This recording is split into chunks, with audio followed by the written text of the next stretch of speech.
ছেড়ে নিই। খুব সুন্দর আছে, বেশ গরম। আজকেও বাজারে যাওয়া হয়নি, বলেছে গরমে প্রচুর গরম পড়েছে। আর বাজার থেকে গরমের জন্য এটা বড়মশাই ভাত দিয়ে খায় আর কি। আর এই যে এটা তারই চাটনি।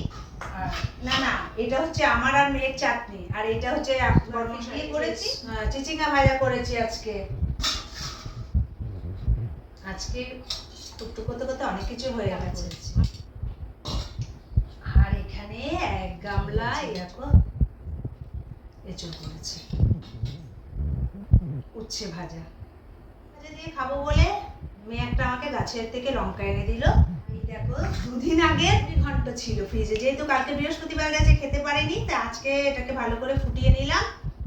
যদি বর্মশাই তো খাবেই না, মেয়ে খায় খাবে, না খেলে আমি খাবো। আমার এই আয়োজন, বাস বসে পড়ি সবাই খেতে।